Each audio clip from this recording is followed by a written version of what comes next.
vamos a sumergir en una única fuente. Es un relato breve, sí, pero con una densidad emocional que la verdad pide a gritos que la analicemos. Es la historia de un reencuentro que sucede, y esto no es casualidad, justo en estas fechas.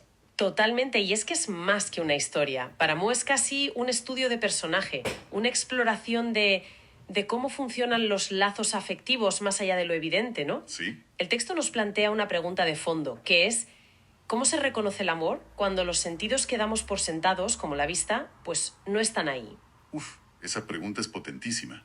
Así que nuestra misión hoy es precisamente esa. Vamos a analizar las herramientas que usa la narración para construir esa emoción. No solo qué es lo que pasa, sino cómo consigue que lo sintamos con tanta fuerza. Exacto. Vamos a indagar en la historia de Carolina y su hija para entender la mecánica de la esperanza. Empezamos. Vamos a ello. Pues la historia arranca en Santo Domingo. Nos presenta a Carolina Díaz.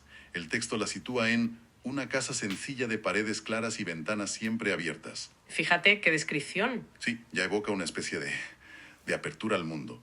Pero claro, inmediatamente nos da el dato que lo cambia absolutamente todo. Que Carolina es ciega. Exacto. El autor nos dice que aprendió a sentir el mundo con el alma. Y fíjate qué inteligente es ese arranque, porque la ceguera no se presenta como una carencia, para nada. Se presenta como una forma, alternativa de percepción. Claro. Al eliminar la vista, desde la primera línea, el autor nos obliga a nosotros, como lectores, a recalibrar las expectativas. Nos está diciendo, ojo, aquí las reglas del reconocimiento y la memoria van a ser otras. Entiendo. No es que no vea, es que percibe la realidad por otros canales que para ella de hecho son más fiables. El sonido, el tacto, la intuición. Claro, está preparando el terreno para todo lo que va a venir después. Y a continuación se nos explica la causa de la separación. Un amor con un español que se describe como intenso, breve y verdadero. Sí. De ahí nace una niña. Pero el padre se la lleva a España con una promesa de volver, que, nunca se cumple. Es un arquetipo clásico, ¿verdad? El del amor truncado, la promesa rota.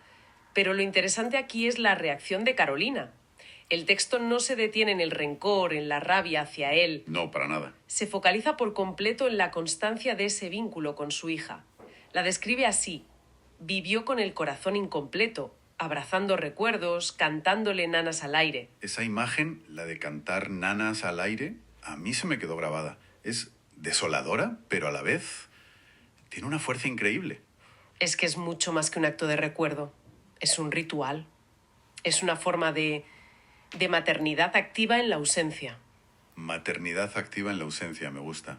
No es una víctima pasiva que espera sentada. Es una protagonista que lucha activamente contra el olvido.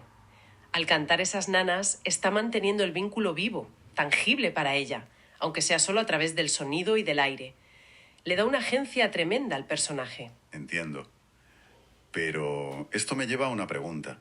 Al centrarnos tanto en la belleza de esa esperanza, de esa fe, ¿no corremos el riesgo de romantizar un poco la espera? Es una buena pregunta. O sea, ¿no hay una crítica implícita a ese padre que desaparece, que el texto parece casi pasar por alto para centrarse en el milagro del reencuentro? Es una pregunta muy pertinente.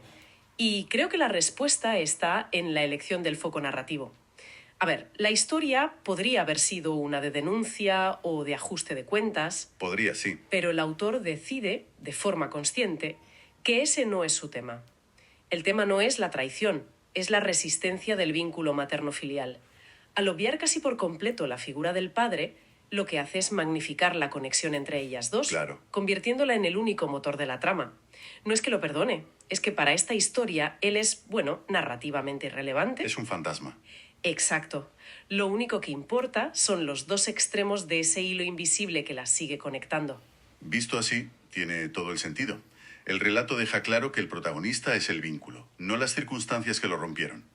Así que, mientras Carolina mantiene vivo ese hilo en Santo Domingo, ¿qué pasa al otro lado, en España? Y nos encontramos con la hija, ya mayor de edad, que creció, como dice el texto, con preguntas sin respuestas. El motor de la segunda mitad. Justo, es la búsqueda de identidad en su forma más pura, entender de dónde vienes para saber por fin quién eres. Y en esa búsqueda, claro, aparece un objeto que lo cambia todo. Su partida de nacimiento. Ese momento. La descripción que hace el autor me parece brillante. Dice que la sostuvo como si fuera un mapa del alma. ¿Por qué funciona tan bien esa metáfora? No es solo un papel. Funciona porque el autor crea un contraste potentísimo. Coge un objeto burocrático, frío, impersonal, como es una partida de nacimiento, y lo convierte en el artefacto más cálido y emocional que te puedas imaginar. La clave para encontrar a su madre. Exacto. Nos está diciendo que a veces nuestra identidad más profunda, la cartografía de nuestro ser, se esconde en los sitios más formales, más inesperados, esperando a que la descifremos. Ya. Ese papel no contiene solo nombres y fechas.